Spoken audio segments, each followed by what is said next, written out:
કેમ તો 1 વર્ષ બાદ આપણો વિડીયો આવે છે. હવે ડેઈલી ઉતારવાના જ થાય છે. ધંધો જ આ કરવાનો છે આપણે. આજ મામા છોકરાને ફોન આવ્યો, 6 વાગ્યા સુધી પૂછ્યા હતા. એનો ફોન આવ્યો કે હાલ કે ઓલપાડ મંદિરે જવું છે કે ભોળાનાથનું મંદિર છે. આપણે કોઈ ગયા નથી, પહેલી વાર સૌ, અને એ તો જાય જ કરે છે. આ છે આપણો મામાનો છોકરો. કઈ નીકળી જાય એને થોડીક શરમ લાગે હમણાં. તમને ખબર, આપણને ક્યાં શરમ બરમ લાગે નહીં. જવાનું છે ઓલપાડ મંદિરે. આ રસ્તામાં ઊભા છે માવો પાણી ખાવા. હવે જવાનું છે. હાલો ત્યાં જઈને પાછું કરીએ કાંઈક. આખો નીકળી તો ગાડી આખો 1 વર્ષ પછી પાછો વિડીયો ચાલુ કર્યો છે. હવે ડેઈલી ઉતારવાના છે, કારણ કે હીરામાં પડી ગયું અમારું વેકેશન. 11 તારીખનું પડી ગયું છે. આપણે માટા મારી છે. અમે કીધું વિડીયો સારું આપણે થાય આવી જઈ. મામા છોકરા ખબર ધીરે મેં કેટલું આપું છું.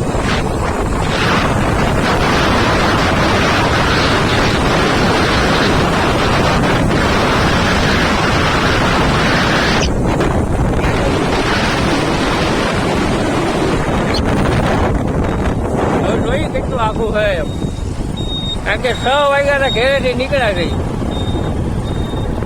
6 ના કેટલા વાગ્યા ખબર છે? ત્યારે 6:30 થવા આવી ગયા છે. થોડુંક આખું હશે. હવે જાજુ તો શું હોય, મામા છોકરું કેમ છે હવે ત્યાં લઈ 10 કિલોમીટર જેવું આખું છે. અને આજે છે પછી જોવા 8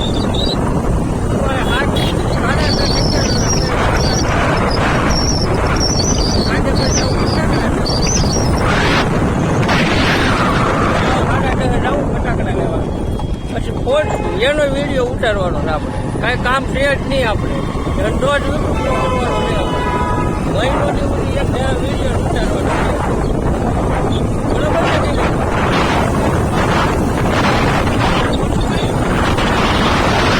શરમ લાગે આપણે.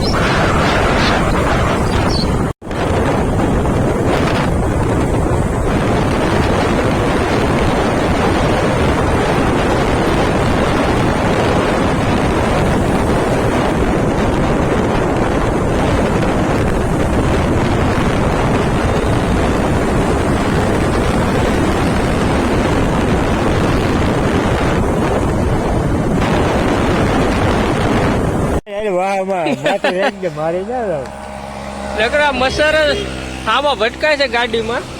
આજે રૂમાલ બાંધી લીધો. હવે પહેરી લેવાનું છે હેલ્મેટ. હેલ્મેટ પહેરી હમણાં તો રમ 80 ની ગાડી આ સીધું આવે ઓલપાડ ભોળાનાથનું મંદિર. એક મસર તો આંખમાં ગળી ગયું. ઘેરે જઈને કાઢવું જોઈએ. હા સુનસાન એરિયો આમ કોઈ જોવા નથી મળતું. આ હું મારો મામા છોકરો મેચ છે.